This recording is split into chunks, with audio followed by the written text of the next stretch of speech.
General, it's a great honor. General Spalding served on the National Security Council under the Bush and the Trump administration. He was the chief China strategist. He worked at the Pentagon. He lived in China for a number of years. And he's really somebody who is very knowledgeable about the subject. He's the author of the best-selling book, which I read from cover to cover, Stealth War, How China Took Over While America's Elite Slept.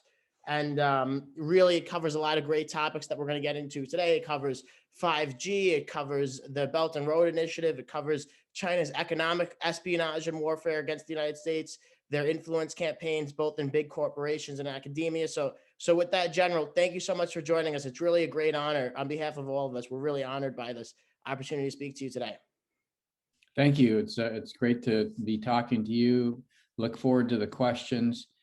I think one of the things that I didn't understand in 2014 when I really started digging into the Chinese Communist Party is that there's more than one way to look at warfare. I had spent almost, in when I retired, I had almost 27 years. Most of that was focused on kind of the Western way of going to war. And that is, it's written out in books like On War by Karl von Clausewitz. There was other theorists like Jomini, Giulio Duhay from Italy, really, tackled that from the standpoint of the airplane as a weapon. And really, it boils down to nations go to war to achieve political ends. So warfare is essentially a political act.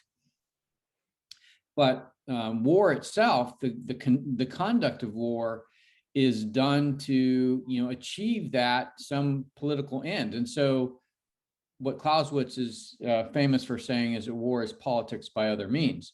You use military force to impose your will on your adversaries to get them to accept something that you want for your interests.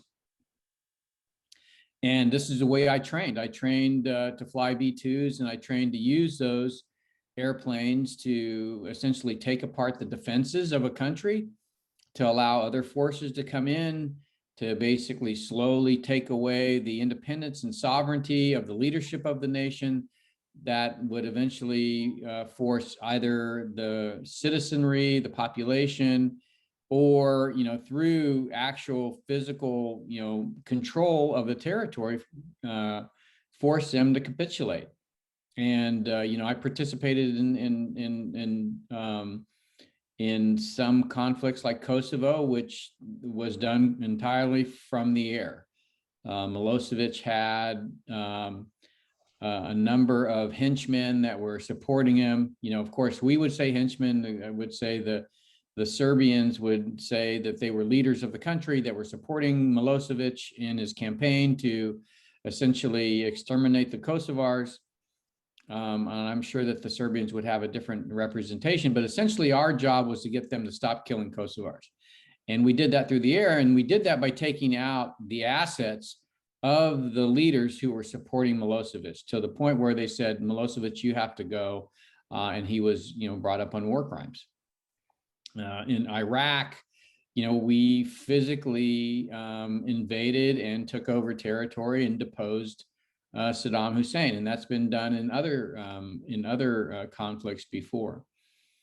But in 2014, when I get to the Joint Staff advising the chairman on China, we had a situation where these islands had popped up, illegal islands. If you look at the ruling by the International Court in The Hague, they're islands that were illegally made by China in the South China Sea. And we're dealing with, what do we do about these things?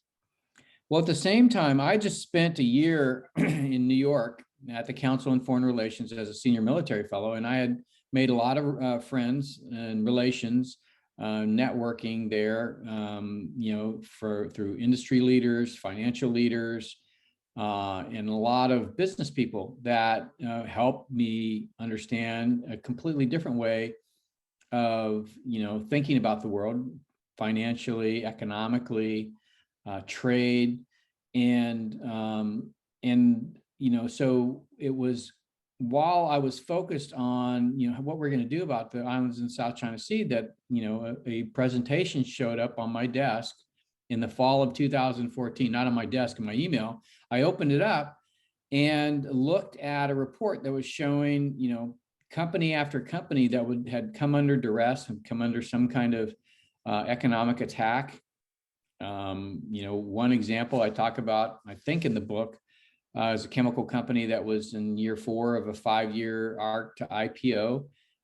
They have a decrease in sales, an increase in cost of goods sold. They fired the sales manager. They rally the leadership team. They try to get the company back on track. And then, within a month, they get an unsolicited offer from a Chinese company. And it turns out the Chinese company had, inside information, because not only the company, but the private equity company that owned the company had been hacked, and their information was out. And, essentially what they were doing is taking out the order bids for sales. So some of the orders bids would never show up to where they were going because they had been taken out of the email system, but not enough to trigger, alerts that the private equity company had developed in terms of their accounting. Same for cost of goods sold. They'd order 1,000 units of input to make, to make things for sale, and then 900 would show up in the warehouse. So they'd have to order another 100 units at an increase of cost of goods sold. So they went in, the auditor went in and found where the company had been hacked, cleaned that up, and then went through the financial records and said, "Hey, did you notice the decline in sales?" "Yes." "Well, this is what happened." Did you notice a increase in cost of goods sold?" "Yes." "Well, this is what was happening." And so when you looked at that and you looked at all the other vignettes that were in this report, I realized that this was a very sophisticated campaign that was being waged on a number of different industries, a number of companies, medium size, small size, large size companies. And, when I took a step back and I kind of looked at this, I said, well, we use air weapons to do this. We use, I use the B-2 with JDAMs. Other pilots took out these targets, which were amounted to factories, assets that the Milosevic, the leaders that were supporting Milosevic owned. And so they were losing their assets. And so here were companies losing their assets. They weren't losing them to bombs. They were losing them to cyber intrusions, but really to guile on the part of the ones waging this war. And it was companies. It was Chinese companies. It was with the support of the state. So it would be the equivalent that Apple was trying to get a Chinese company by using the National Security Agency to go in and hack the company and get all its secrets. So that's what was going on. It was going on across the country. And I took a step back and I said, if you can do this with just by using basically data, ones and zeros in finance, dollars and cents, then you have a completely different way of looking at warfare, one that I was not at all familiar with. And so we started this effort in the Pentagon to begin to look at the implications of this kind of behavior just on the industrial base. That's where it started. Absolutely. I'm sorry, General, go ahead. I didn't mean to cut you off. That's just where it started. What happened then is the team and I began just to dig into Chinese Communist Party writings. We started to, ask more questions, dig deeper, and it really uncovered this whole different way of looking at the world. And if you go back to the history of the Chinese Communist Party, they were pushed really to the brink of extinction by the Nationalist Party, but then the Nationalist Party had to focus on fighting the Japanese during World War II. In the meantime, the Chinese Communist Party set about organizing the peasants in China and really worked with them to undermine their faith and confidence in the Nationalist Party as supporting the Chinese people. Now, if you think about it from the standpoint of the Nationalist Party, their 100% of their focus is on expelling the Japanese from Chinese territory. And so they're on a war footing. Well, it's very easy for the Chinese Communist Party to come in and say, well, the Nationalist Party isn't meeting your needs. They're not taking care of the Chinese citizens. But that the corollary to that is that's because they're engaged in fighting the Japanese. And so they were able to convince, the population to eventually overthrow the Nationalist Party. And the Nationalist Party had money, it had weapons, it had training from the United States. It was well-resourced, it was better organized. And but eventually the leadership of the Nationalist Party fled to Taiwan. And so the lesson that you began to see from, what the Chinese Communist Party, how they thought about war, Mao Zedong called it People's War. And it was really the opposite of the way the West understood war, which is you use military force to achieve a political end. In the Chinese Communist Party view of warfare, it is really about political warfare. Mao talked about organizing the population against the Nationalist Party. He talked about People's War. He talked about, essentially political warfare. Now, there's many aspects to society. There's political, there's social, there's economic, and it turns out that they're all interrelated.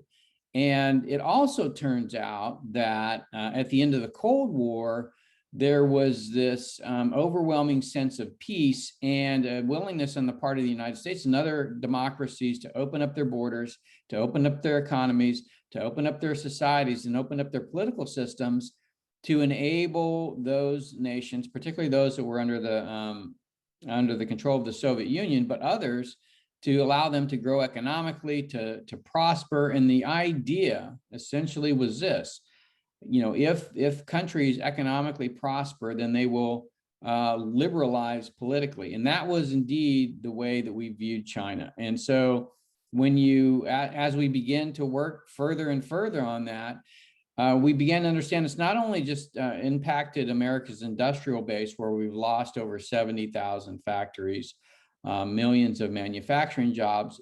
It impacted our social cohesion.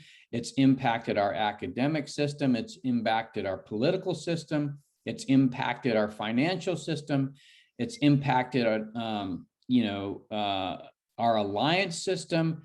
When people talk about the liberal democratic order, when you look at how the UN votes today, or the World Health Organization, or the UN Human Rights Council, or the World Bank, frequently, most often, these countries are voting in line with what the Chinese are pushing. And that's primarily because they've used economic, political, and social means to incentivize the leaders of these countries to do so. And that includes the United States. It includes the United States economic leaders, corporate leaders, financial leaders, academic leaders, and in many cases, political leaders. And there's a lot of different ways they go about it. It's much less what we would consider straight corruption or graft, and it's much more establishing a very what I would say compatible worldview. So there's two predominant kind of themes. One is that the rise of China is inevitable, and the second is that China is not a threat. And when you think about it from the perspective of a leader in the West, if you're convinced that the rise of China is inevitable, and you're also convinced that China is not a threat, then it's okay for you to essentially look the other way or cooperate. And it's even more so if you're making a lot of money to do so. And so, that's where kind of this co-optation comes in, where companies that make a lot of money in China are more than willing to toe the Chinese Communist Party's line. And that's how they've run the country, is really to indoctrinate this idea that as long as you're doing what the party wants, you're fine. You're going to be wealthy. You're going to have a job. You can send your kids to school. They can have a better life than you did. You can have a home. You can have a car. The economy is going to grow. The only thing that you can't do is question the government or question the policies. And the Chinese people have really fallen into line over that. And it's become, how the country runs. But what's interesting with globalization and the internet is the ability of that system to be grafted on to the liberal democratic order that existed prior to the end of the Cold War and slowly overtake it. So it's not meant to overthrow the liberal democratic order. It's meant to basically keep the same institutions, but slowly have those institutions have a different character that is less interested in individual rights and human rights and civil liberties and rule of law and free market enterprise. It's really about establishing, this idea where, the leaders of countries and the leaders of the international system make the rules and everybody just follows the rules. Now, what's interesting about that is that not only has that kind of, started to bleed into the political system, it turns out the mobile internet economy that grew up, after the iPhone, so in 2007, you have, industrial companies leading the economy. In 10 years, after the introduction of the iPhone, you have the FANGs, which lead the economy, 25% of the S&P 500. And more importantly, the economy that they've developed is based on their ability to sell their ability to influence your consumer behavior. Now, what's interesting about that ability to influence consumer behavior is that the same kind of data can be applied in the same kind of way to influence your social and political behavior. The way that's done in China is by implementation, slow implementation of something called the social credit score, but it doesn't have to be just a social credit score. If there's 2 cameras for every person in Beijing, most people are in WeChat, all that data gets, consumed. And then you begin to build a picture of, who people are, how do they behave? Do they break rules? Do they jaywalk? Do they, curse the government? Are they a citizen that are upholding the rules in the way that the Chinese Communist Party wants? Or are they non-conformist? Do they do things that are counter to, the norm? If they do things that are counter to the norm, then it's very easy then to apply that data in ways that precludes them from having access to goods and services. Okay, so the way this works is, for instance, if you're a bad person, you don't have access to public transportation. You can't get on an airplane. Your kids can't get into school. You can't get a job. You can't get a raise. It becomes pervasive across the society. Now you might say, okay, well, great, but that's just in China. Well, it turns out it's not, because these multinational corporations in the United States have extensive ties to China. And so you can be working at Marriott Corporation in the social media department, like a tweet about Tibet, and the Chinese Communist Party can call up the Marriott Corporation and say, fire this individual. So what globalization and the internet enabled was the exportation of this system that the Chinese Communist Party developed, particularly as the digital world developed. So it's a way to export political warfare globally. Now, why the United States military was so successful is because of our ability to have global reach and global power, the ability to extend military force anywhere on the planet to achieve a political end has been the hallmark of the United States military, particularly after the end of the Cold War. Well, it turns out that the 21st century and the rise of the Silicon Valley tech companies and the rise of globalization really enabled the same type of global reach and global power, but in a political, economic, financial, and social sense. So social media crosses borders. The politics of the Chinese Communist Party crosses borders.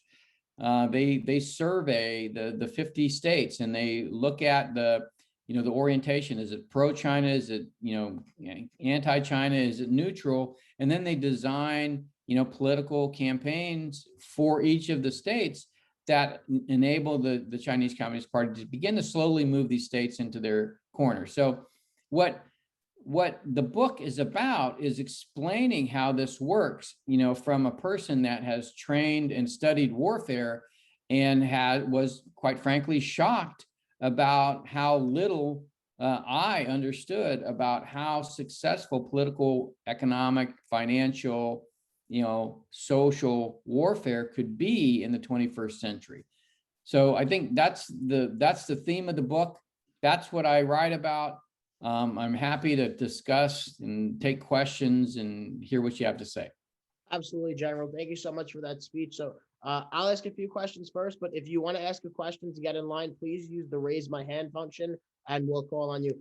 General, on the note of 5G technologies, you have a quote in the book here that is very important for people to understand. You say, quote, anything connected, as it relates to China's 5G technology, anything connected to an unsecured 5G network will be a potential weapon that could be used to gain geopolitical influence and control. If China were to control a 5G network, it would be able to weaponize the technology within entire cities or even entire countries served by that network and hold the city or state at its mercy. So when we see things like Huawei, and thank God the Trump administration took a very aggressive stance on Huawei, we're seeing there's a dispute within various European countries of whether or not to accept the technology and to what extent they should accept the technology. Could you just elaborate on that? Because that I feel is a very key point about the threats that Huawei in particular poses, and Chinese 5G and how they could weaponize that against the country by stealing data and crippling cities.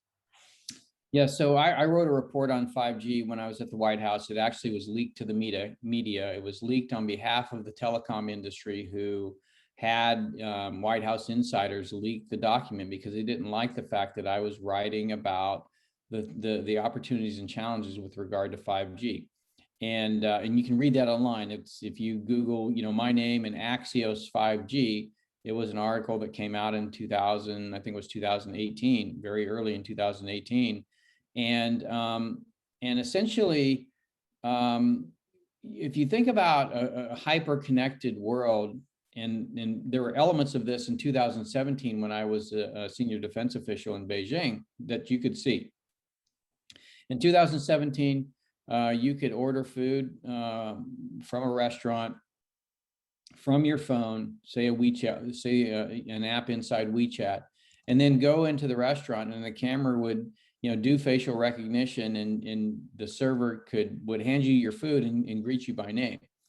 And so what you had there was the elements of the 4G world and 5G world. The 5G world is really about taking the button pushes that you do on an app today in the 4G world and really virtualizing those. And the way it's meant to do that is by bringing compute to the infrastructure at the edge and allowing you to do real-time, processing of data.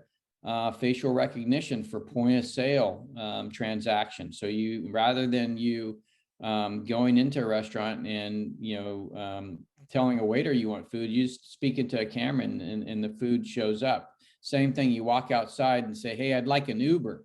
Camera does facial recognition, recognize that you're asking for an Uber, and sends a car. You never touch a phone. So the interesting thing about 4G is that your phone itself is a vacuum cleaner of data, and it knows who you are. It actually knows when you put the phone down and somebody else picks the phone up. It knows how you use the phone. All that data that's picked up by the sensors, it is powers algorithms that enable the phone to know who you are and know your habits and features, and that's of course turned into other algorithms that influence your consumer behavior. Well, all of that gets built into the city around you. And so rather than having your data collected from a device, it's collected from the city around you as you walk around. And so, that data then, who owns it? Who controls it? Who has access to it?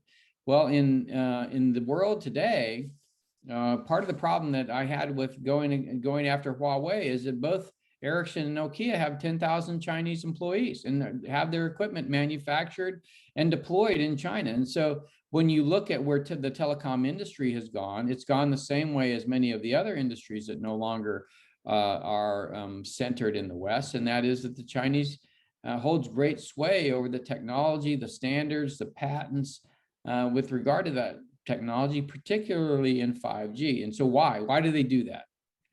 Well, one of the first things that we would do in the B2 is take out the communication nodes of a country in order to prevent the leaders from communicating. But there's another way to control that. There's another way to take advantage of that, and that is to own or control the nodes themselves. And so there's ways to do that. You can buy the telecommunications company. That's one way to do it. Another way is to own all of the and control all of the companies that build the technology going there. Another way is to control the patents and the standards for a compatible technology like telecom equipment that has to be compatible as you go from country to country and from tower to tower. And so controlling those standards really becomes the way that you can control those C2 nodes. And so now you have access to the data. And so what does that enable you to do? Well, there is a reason that Kai-Fu Lee, who wrote AI Superpower, says that China's goal is to become the Saudi Arabia of data, because data drives artificial intelligence. It is the thing that powers the Silicon Valley tech companies. Well, it also turns out that, as you begin to build this world where, and we've allowed it to happen around us, you build this world where you no longer have control over what people are doing with your data, and they begin to use that data to subtly influence your behavior in ways that you're not even perceiving. You have no way of knowing that this is going on. So then when you try to look at it in a political light, and you say, okay, what makes a country? Why, for example, did the founding fathers, that wrote the Constitution, that really debated whether we should have a federal republic? Why did they implement or create or write the Second Amendment? Well, they weren't sure that it was going to work. They weren't sure that they weren't going to find themselves right back in the middle of a tyranny where somebody had gained ultimate power, and then they were threatening their liberties, which they, not all of them, as it turns out a small minority of them, but they didn't want to have that happen again. So one of the things they did was create the Second Amendment, which said that if the government became oppressive, then the citizenry would retain their according to the Constitution, God-given right to defend themselves from a tyrannical government. Well, it turns out that in the 21st century, you can be oppressed, and what I'm saying here is you can be influenced without you knowing it and without knowing who's doing it. So it is just as likely that you could be influenced to thinking that your neighbor is oppressing you, and then you would take a gun and shoot your neighbor. So when you think about that, in the context of the 21st century and how data is used or misused, depending on, whether you're the CEO of, Facebook, or whether you're a user of Facebook, then you realize that we've created this system that surpasses, our understanding when we crafted these documents about how humans should live in this type of society. And so given that, then you're faced with this fact, well, how do you prevent that? Well, it turns out that, data security, privacy, encryption becomes paramount when you're thinking about preserving those freedoms in a digital world where data is going everywhere. And unless you build in the systems, the infrastructure of that society, as we progress ever more into the future, what you have is in an open data system, you have the ability for the automated control of society. That's what it gives you the power to do. And in some cases, it appears that it's overwhelmingly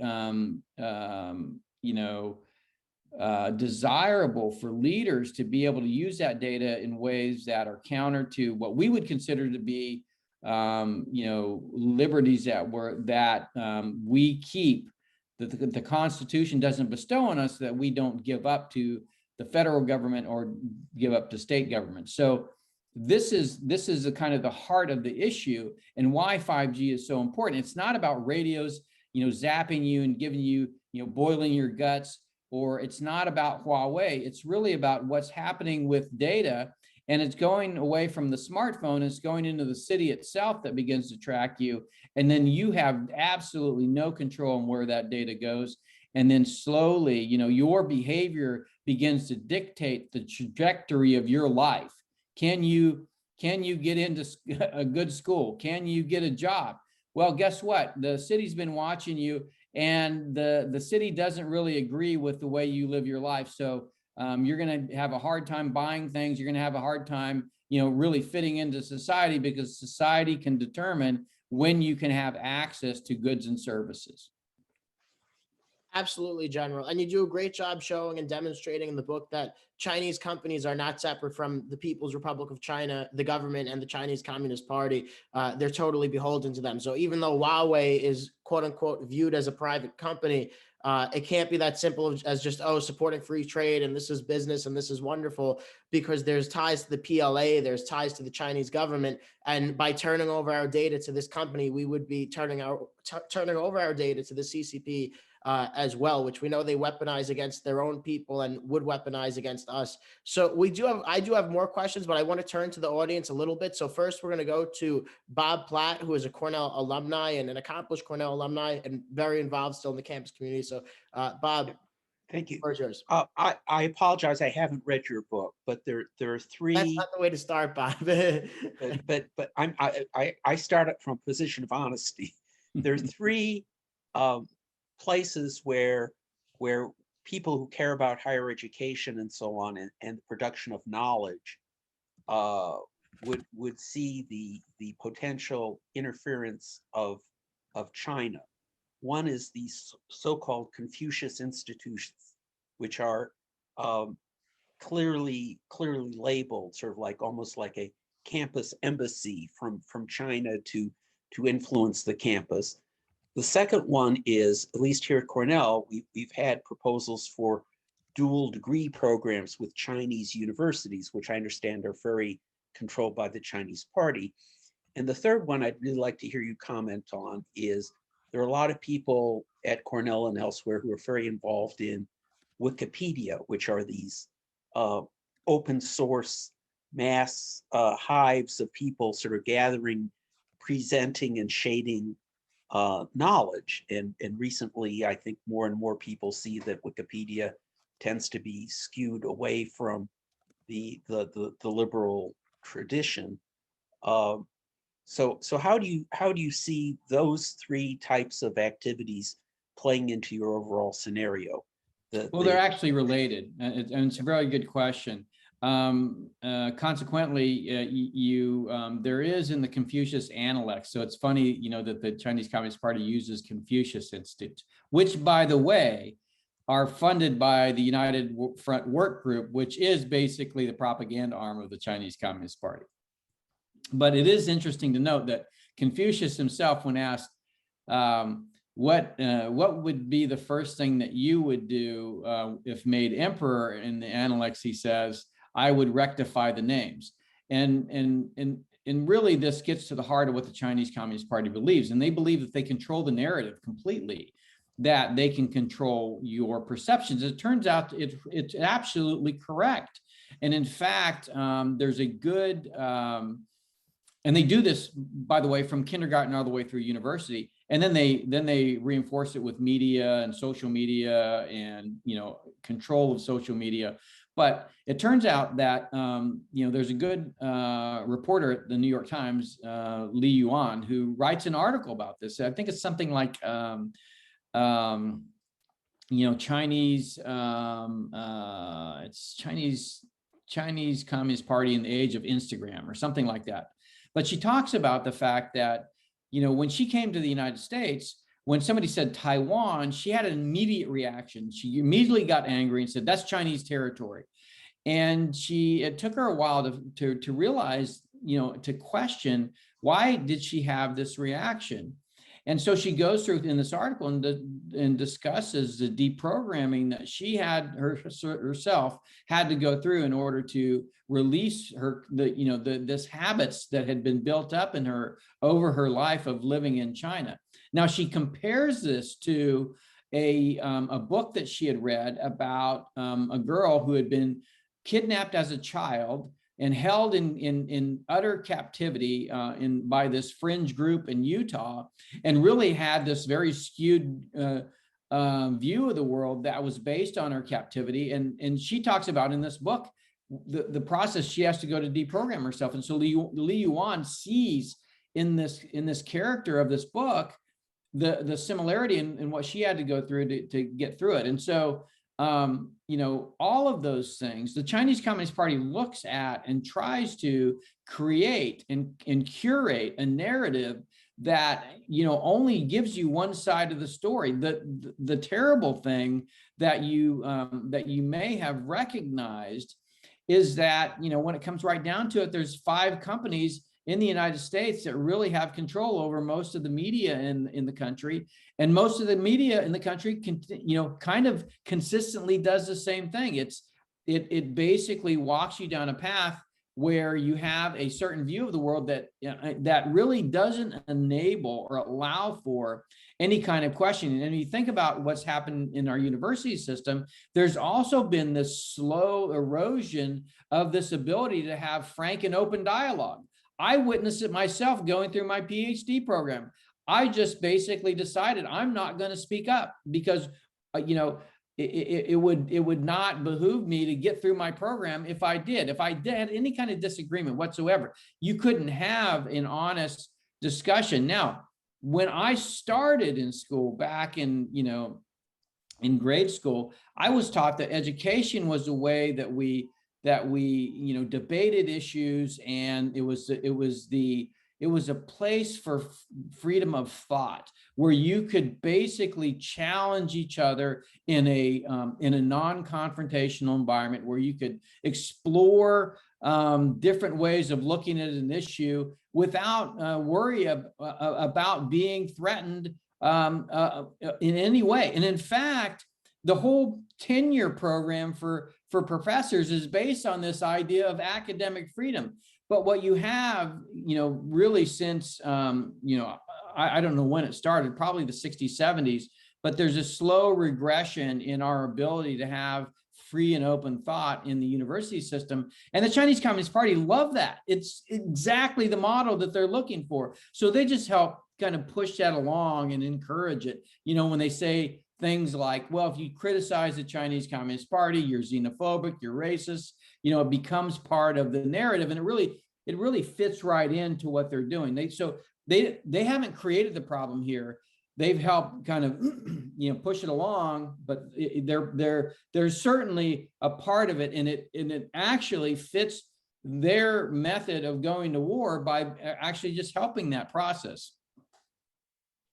Absolutely. General, with that note, I do want to go to Keenan Cao, who is a Hong Kong activist on our campus and who was actually featured in the College Fix, and I got picked up in Taiwanese and Hong Kong newspapers because his signs have been continuously torn down, I believe 100 times now, in all likelihood by Chinese nationals on campus. So if Keenan could ask his question, that would be great because it's very relevant to the topic at hand. Yeah, hi, very nice to meet you. Yeah, thank you for your presentation.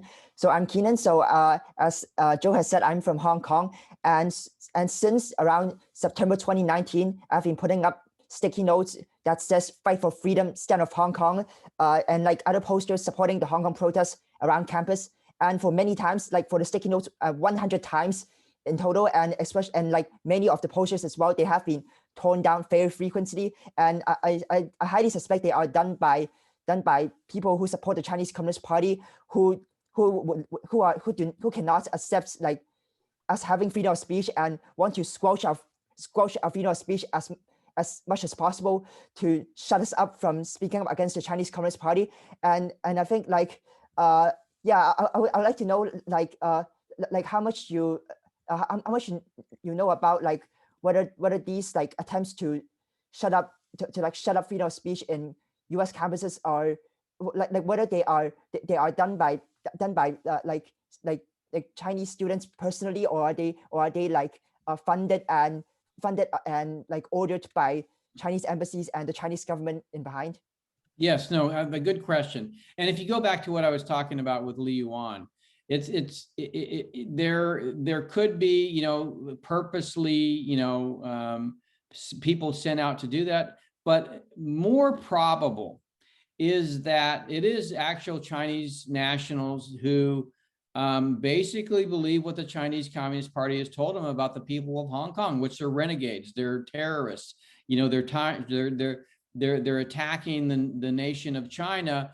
And so they, you know, feeling themselves patriotic, you know, loyal Chinese citizens, they take it upon themselves to do things that, you know, that are encouraged by the Chinese Communist Party. And so when you're brainwashed, the whole point of it is you don't know that you're brainwashed. And in fact, I guess the tragic thing is that it's not just in where Chinese nationals would do this. It's also where, you know, American citizens would do this because, you know, they're unwilling to think that somebody else might have a different way of thinking about the world than they do. And that, you know, in America, you have the right to do that. So it is a problem that authoritarianism is on the rise in the world, and this is one of the key features of it. So you know, I think it most likely is Chinese nationals who are on campus and really are, you know, they think they're doing the right thing, but they only have one point of view. It's interesting to note that because the Great Firewall prevents any Twitter or Facebook or any other alternative to social media within the country, you know, most Chinese nationals use WeChat and other, you know, Weibo, other Chinese social media. So when they come to America, they don't experience, you know, American social media. They typically stay on Chinese social media, which is curated for them by the Chinese Communist Party. It's censored. And so they get, even when they're, you know, here in the United States, all the Chinese language TV channels are controlled by the Chinese Communist Party through proxies. All the Chinese language radio media is controlled by the Chinese Communist Party through proxies. And then the social media, the Chinese language social media is predominantly controlled by the Chinese Communist Party. So you have people that can't escape this bubble that was created for them behind the Great Firewall because it travels with them wherever they go. Absolutely. General, thank you so much. So next we're going to go to Michael Surge. I just want to preface it with he has an opinion that is probably different than some of ours, but that's fine. We certainly welcome respectful dialogue. And this isn't about Michael in particular. This is just with everyone. We did have someone earlier send a link in the chat that was inappropriate. So please keep the comments respectful. And with that, Michael, please ask your question. Thank you very much. Hey, thanks for having me on. General, thank you so much for all the work that you're doing for our nation after kind of coming in contact with your content, I guess is the word that people are using these days. I want to say a year or so ago, I bought your book. I've devoured any videos I can find of you on YouTube, interviews and such. So I'm greatly appreciative to all your efforts. And I think the nation, while still starting to wake up, not fully woken up to the realities that you often talk about, is indebted to you. So just wanted to extend that gratitude first and foremost. With that, I actually live in Japan. I've been living here for about 4 years. I'm American. And yeah, I think living over here has really opened up my eyes to the reality of world outside of America, one, but especially East Asia. And I find a lot of the critiques or observations you make of China are applicable in Japan. And based off of what a close friend who lives in Korea says, even in South Korea, we tend to think of Japan and South Korea as these great democracies, but historically they've been democracies for what, 50 years or so, maybe 70. And that was not really of their own doing. It was in great part due to American influence post-World War II and the Korean War. So that to say, the cultural and political sphere over here, I think, is, as I said, the critiques and observations are not limited to China. A lot of these cultural tendencies like control, faith, and projection, I think exist very much just in the overall sphere over here. So with that, I actually thought of a question that I didn't submit to you guys. I do apologize. But I have two. First one being, how much of the Chinese threat, I do believe it is a threat, how much of it do you think is substantiated or substantial, and how much of it do you think is kind of that face or projection they're trying to instill in our psyche to make us think a certain way when the reality might not be that? And then second, there's a follow-up question to my second question, so 3 technically. Question 2, in order to be as united as possible, the United States of America, do you think the federal and various state governments should pay out reparations to descendants of American slavery in order to build national unity and have footing against the Chinese with the criticisms we bring against them in treating the Uyghurs? I mean, slavery wasn't too long ago in the US, and we haven't really done much to explicitly address that to 13% of our nation who's, historically disenfranchised and affected still to some degree as a result. And then the follow-up question was to the second question, if not, what basis do we have for criticism to the Chinese for how they treat the Uyghurs? Thanks again. Those are a lot of good questions. So let's just focus on the cultural aspects in Asia. I do agree that there's a lot of cultural aspects in Asia that really follow the patterns that you talk about. But the Chinese Communist Party is at its core communist, and it believes in the preservation of the Chinese Communist Party. So it's not like it believes in the preservation of Chinese cultural values or even in Chinese people.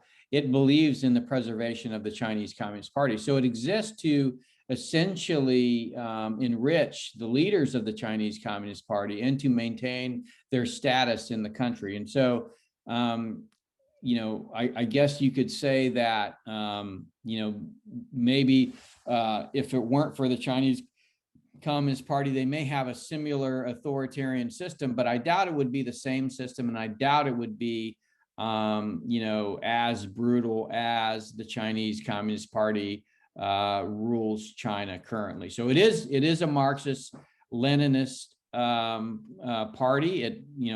Xi Jinping himself clearly says so. They have killed millions of people in the history of the history of the Chinese Communist Party by many different pogroms. So I think that you have to take the Chinese Communist Party at face value. And yes, it is in China where Asia has different cultural norms, but for the most part, the Chinese Communist Party was intent on destroying any cultural ties to China's past. That's one of the things that was kind of featured in the Cultural Revolution. It's destroying any ties to Chinese culture so that the Chinese culture really became what the Chinese Communist Party wanted. One historian, talks about it thusly. He said, what the Chinese Cultural Revolution did was tear a hole in the fabric of China, in the social fabric, the cultural fabric of China.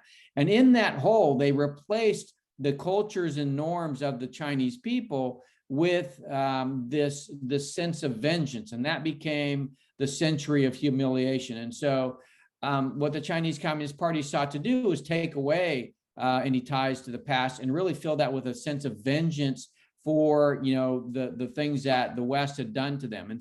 And the Chinese Communist Party uses that as a way to channel the anger and really nationalism and xenophobia of the Chinese people. It's one of the ways that they control the population. So some while I do agree with your characterization of some of the cultural values of Asia, that is not the Chinese Communist Party. The Chinese Communist Party is a Marxist-Leninist organization.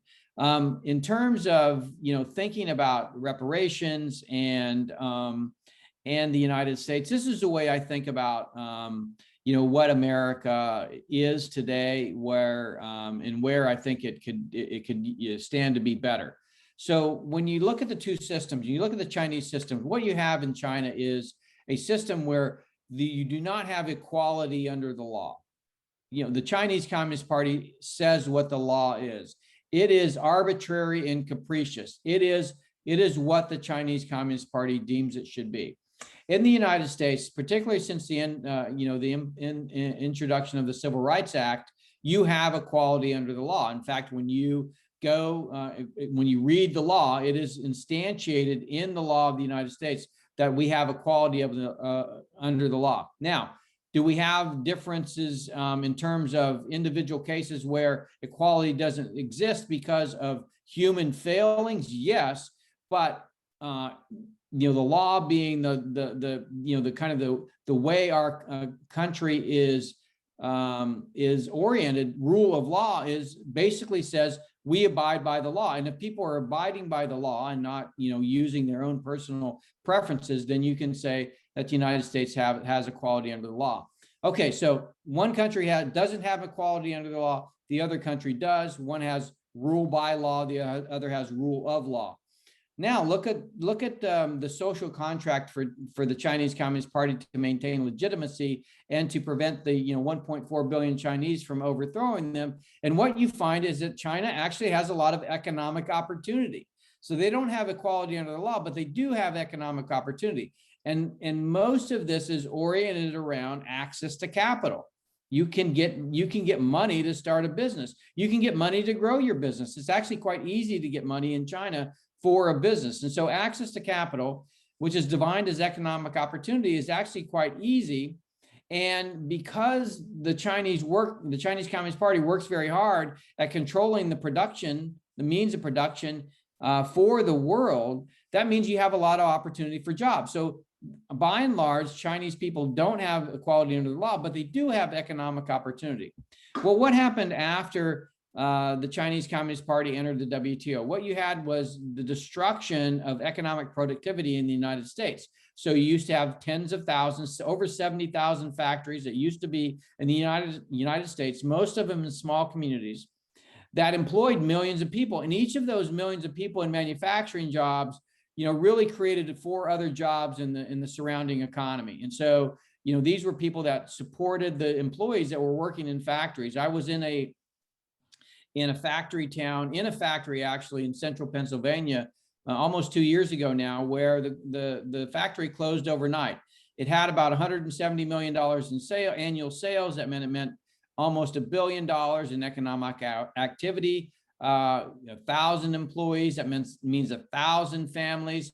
Many of them that had worked there 30 or 40 years.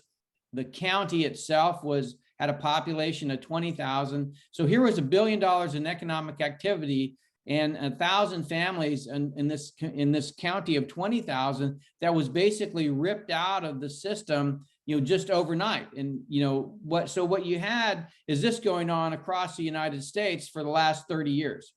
And so what you have in China is you don't have equality under the law, but you do have economic opportunity, because that's how the Chinese Communist Party stays in charge. Their goal is to continue to grow the economy, to keep people employed, to keep them from not opposing the political system.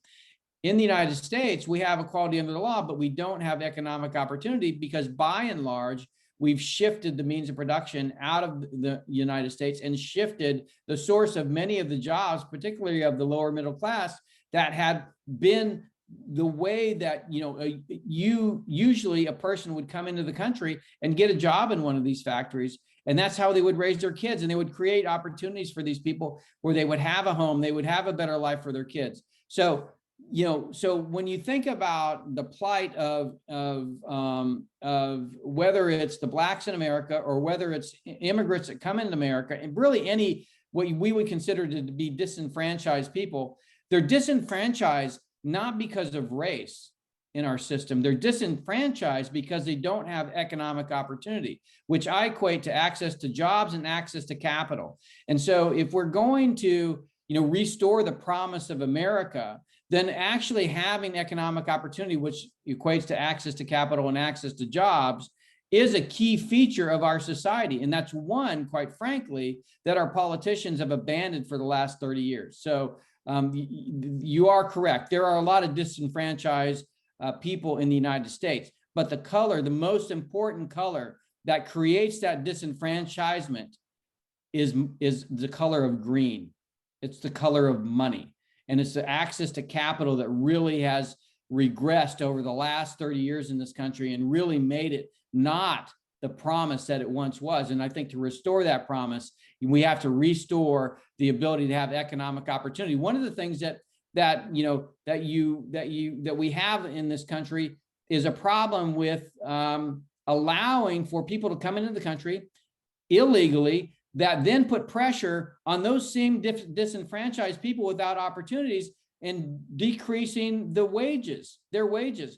People like Cesar Chavez, who was a freedom fighter for Mexican-American immigrants.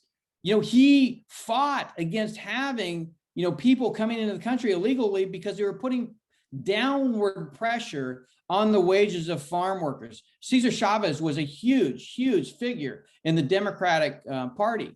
And basically his vision of providing economic opportunity from farm workers is what you see being completely undermined by the policies of the United States over the last 30 years. And oh, by the way, it's not just a Democratic policy. It's an economic policy that's supported by both the right and the left, that they want to enable the disenfranchisement, the declining wages of the lower middle class, the decrease in economic opportunity, because they feel that they can keep them controlled in that manner.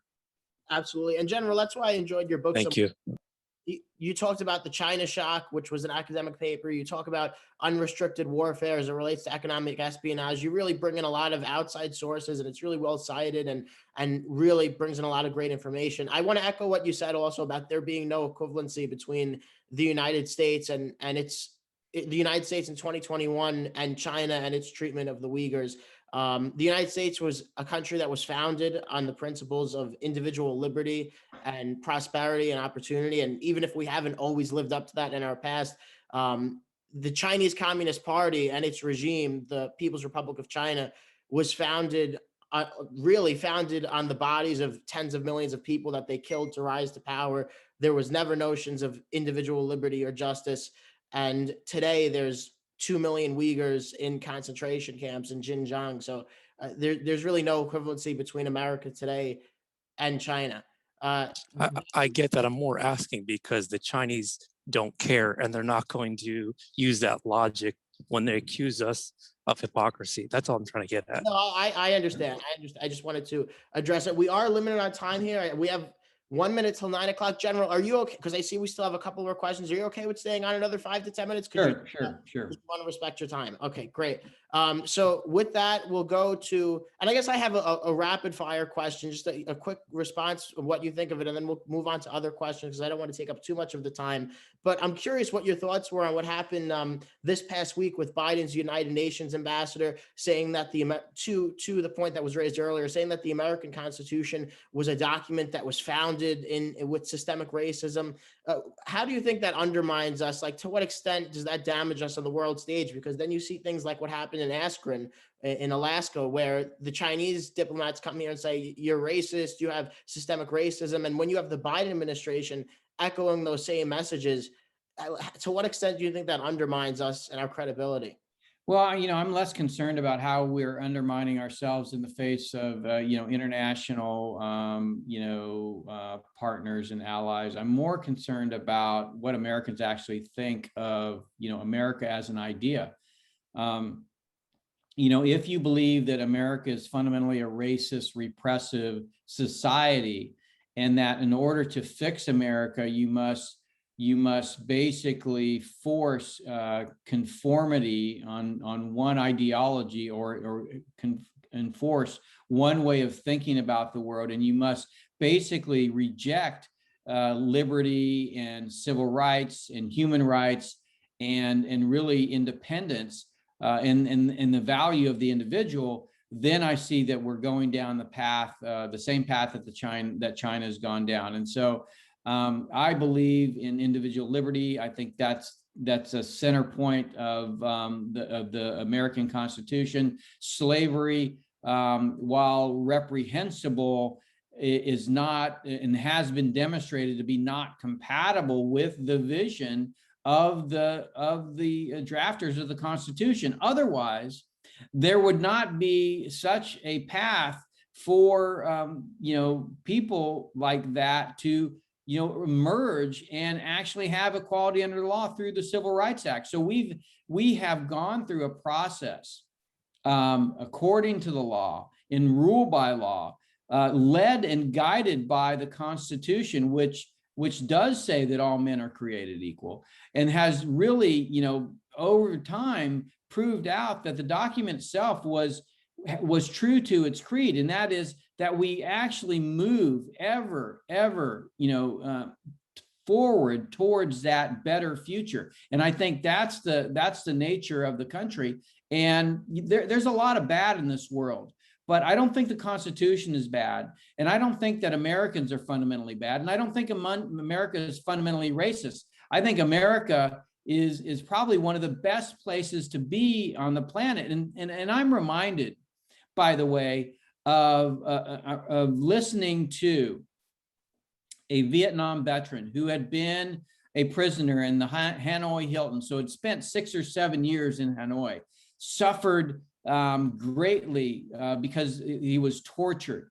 And I remember him talking about that experience. And what he said was, every single day that his captor opened the door to his cell, he felt sorry for him. And the reason he felt sorry for them is that he had not been born an American.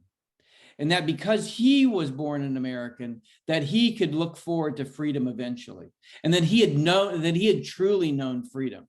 So, I think even in the face of when Americans are faced with the worst thing that can happen, knowing that you live in a society that values you as you, and not you as some unthinking, person that is willing to do whatever the crowd tells them to do, is really the power of America.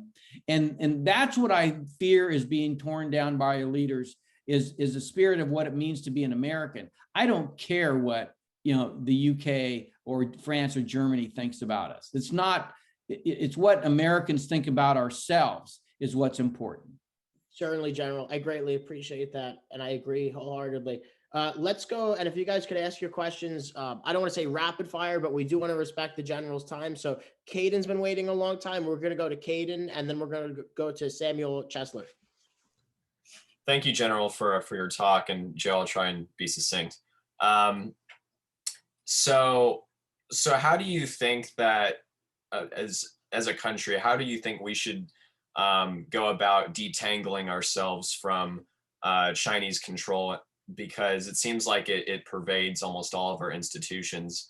And do you think maybe the institutions are too far gone, or what do you think about that? And one example I know of maybe is in Trump's lame duck presidency, his Department of Justice was going after some of the top universities because they had been taking billions of dollars from Russia and China and a lot of other countries, which aren't necessarily too friendly to the United States. I'm not sure really where that suit went, because the media doesn't really focus on that kind of stuff, maybe. So I guess, yeah. So where do you think, as Americans, how do you think we can protect ourselves from China? Is it just maybe just from becoming more educated? Because I think a lot of people don't necessarily know the influence of China. Yeah, what do you think about that? Thank you. Yeah, so first of all, it is important to be educated and understand. And that's why I wrote the book. That's why I asked to retire from the Air Force early, so I could begin to speak out about the things I had learned. But this same type of thing happened during the Cold War, and that is companies and individuals, when they have an opportunity to make a lot of money, they're willing to do whatever. And so you actually have to make it illegal to interact and exchange and trade and do business with. He had to do it with the Nazi regime. You had to do it with the Soviet Union. You're going to have to do it with China, because the way China works, the way the Chinese Communist Party works, is to use greed as a way that they can encourage, the continued, connection to our society, to our political system, and to our economy. Absolutely. Thank you, General. Let's go to Samuel. Hi, General. Thank you for the talk. It's really interesting. I have one question. I know your area of focus is on the Asia region, but one thing I noticed, China, very similarly to Russia and similar to China, also has kind of a large hacking operations, be it against U.S. commercial, U.S. government operations, or U.S. regional partners like Ukraine and Poland. So I don't know. I was wondering how you would contrast, if you're familiar with it, the Russians' kind of operations versus the Chinese, and maybe their philosophy in that regard. Thank you. Well, I think what the Chinese have is obviously the most powerful economy, most powerful, military, really in the Pacific. I think they use their economy to really encourage the Russians, Iranians, and North Koreans to kind of be in their camp. So in a lot of ways, they are an axis. They work together, they align themselves, they have strategic arrangements. And so but none of them have the sway of China. The Chinese Communist Party has just done a phenomenal job at essentially insinuating itself everywhere. So, but that they do collaborate, and it's basically a marriage of convenience. Each of the systems are ruled by autocratic leaders, and it turns out that China likes that. Absolutely, General. Thank you. We'll go to Mr. Samuel Kim, who is the managing editor, and then after Sam, we'll go to Roland Molina, who is the military affairs analyst and the treasurer of the Cornell Review. So, Sam. Thank you, General. So as a commentary before my question, a lot of nations want the US dollar to be depoliticized, and developing nations and other nations of the world sense that when countries do something that Washington does not like, then sanctions are imposed. And this does not inspire a lot of developing countries to remain in the US-based and dollar-based system. Given that China is trying to form an international coalition, and there's discussion of a digital yuan or possible return to a gold-backed standard, how is the United States, or how should the United States update its currency system to meet the needs of its allies in the global financial system? Yeah, I mean, that's a very good question. I think first of all, let's just take the political question. So I think one of the things that the United States did, particularly at the end of the end of the World War II, was really form a coalition of democracies that worked to perpetuate liberties around the world. So they worked to counter the Soviet Union and the increasing spread of communism. I think after the end of the Cold War, that stopped. And now we have democracies who love to trade with China and be aligned with China financially and economically, but at the same time love the fact that the United States stands for liberty and certainly provides many of the defense for a lot of allies and partners. And so, when you think about the United States alone by itself as an island of democracy, that doesn't work, and certainly we would not be safe as a nation if we were the only democracy in the world. So the idea that you stop working together with allies and partners to promote liberal democratic order as a rival to authoritarianism, I think really doesn't make any sense. So, countries that say, hey, I want to have a foot in, the China camp and the foot in the US camp, what I would say when they came to the White House when I was there, I said, you got to pick. We will not be safe as democracies if authoritarianism continues to win out. And so what you're doing is basically encouraging, supporting, and enabling authoritarianism's continued growth and strength. And so you're weakening your own civil rights and human rights and civil liberties and rule of law, and certainly your economic prosperity, and you're strengthening that of China, who's ruled by the Chinese Communist Party. So it is important that we work with democracies together to isolate these authoritarian regimes and to really ensure that the bounty of free societies, which is innovation, technology, talent, and capital, only goes to free societies. We shouldn't allow that bounty to go to authoritarian regimes where they reject the things that actually enable those things to flourish. So that's number one. Number two, how should we think about currency? Well, it turns out that currency is tightly regulated to, or tightly related to, the type of international order we have. So you had the British pound, then you had the US dollars as colonialism declined and the US rose to power. I think what you have is, if you do have a rise of the renminbi as the currency of exchange and a store of value internationally, then you are going to see the continued rise of China and the continued decline of democracy, because that's what the Chinese Communist Party seeks. How do we fight that? Well, it turns out it's not just a currency problem. It's all related: social, political, financial, economic, military. As long as democracies are aligned in those areas and they isolate and prevent the authoritarian regimes from having access to their vibrant societies, then this international system is going to do just fine. I do think that one of the things that happened during 2008 is you had a United States that was willing to step in Europe, in Asia, to inject dollars to ensure that those economies didn't collapse. Now, would another nation do that? Would the Germans, basically give unlimited funds to allies and partners faced with an economic collapse like the United States did? I think that's what we have to ask ourselves. And is the United States no longer a trustworthy partner in that regard? Well, then, maybe we need to change something. Now, in terms of the digital currency, I do believe that a digital currency is the way of the future, but it really needs to be tightly tied to a political system that actually enables the human spirit. Absolutely. So we're going to go to Roland and then Niguno, and I apologize. I'm sure I mispronounced that name. I'm very apologetic about that. No problem. If you guys could just ask your questions briefly for the general, and then we'll wrap up. Thank you so much, General. Thank you for your time and patience. Thank you for being here, sir. Touching on Sam Chesler's earlier question regarding cyber warfare, from what I've read in the publication Foreign Policy, the PLA has cyber warfare units numbering between 50 to 100,000 troops. Certainly we have cyber warfare units, but they're to a much smaller scale.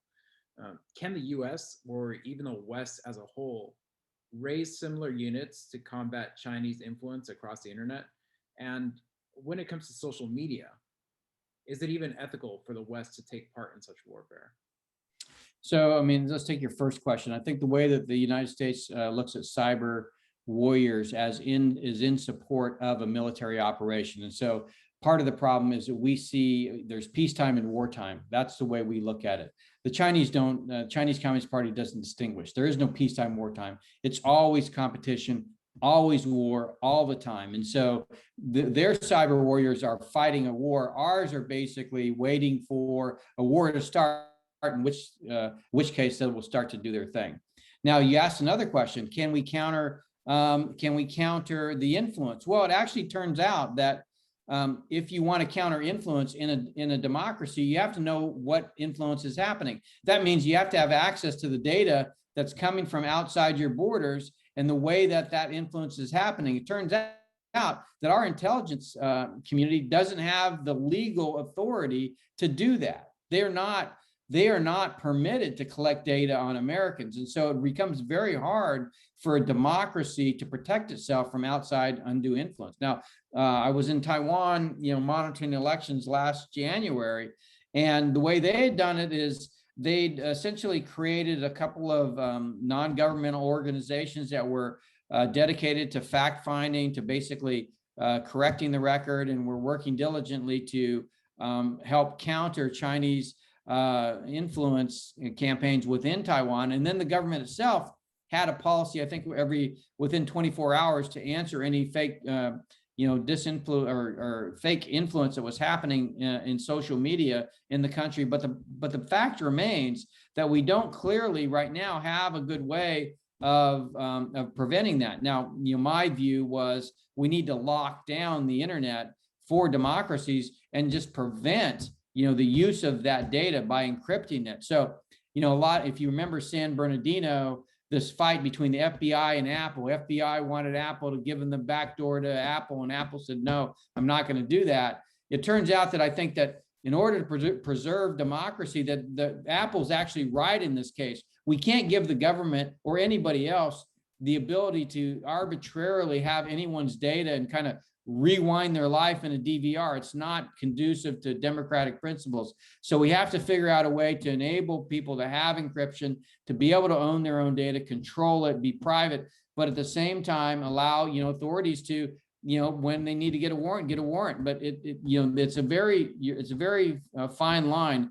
And right now, in terms of war fighting, we don't have the capacity either legally, or we don't even think of war that way to really create that kind of force. Great. General, thank you very much. We'll go to the last question of the day for Nguyen. So Nguyen, thank you so much. All right, General, I'm really sorry. I did have a test, so I arrived here a bit late. So yeah, forgive me if my question appears to have missed something from your talk. But yes, so just a brief question. In terms of the U.S.-China competition, say if we look to the medium to long term, say 50 to 80, 100 years, what do you think are some of the advantages, the long-term advantages that the U.S. holds, and what are some of the disadvantages we have? Well, if you go back to the kind of the social media, or not social media, but the social credit score in China, where it seeks to basically encourage conformity through, basically autonomic rules. So, if you don't do what the Chinese Communist Party wants, you don't have access to goods and services. Well, it turns out that when you do that, if you look at, a population as a bell curve, and you say, okay, well, outside the standard deviations, the nonconformists, turns out that's where you find people who are innovators, right? That end up challenging convention and come up with new ways of thinking about the world. They come up with new technology. They come up with new science. They are the ones that discover. And then they're the ones, it's through that discovery that the human spirit is drawn ever forward in kind of this, increasing growth and understanding. Well, when you crush nonconformists because they don't necessarily abide by the same kind of ways that the rest of, or the majority of people live, then you end up crushing this ability to grow and renew and become something better. And so I think that is what the Chinese, that's China's weakness. Now, the way that they get around that today is that they have access to all the free societies, and they can pull that talent in. They can pull out those, they can pull those innovators in, and they can pull the benefits of the innovation and technology and talent that they have, but they don't have to actually allow their citizens to live like that, to thrive like that. So I think what if you prevent that system from having access to a free society where they don't have access to people that live that way and are able to reach their true potential and really innovate, well, then they're slowly going to strangle themselves. And that's just the case for authoritarian regimes. That's why they've never survived. That's why they've never thrived. They can do it today because globalization and the internet allows them to have access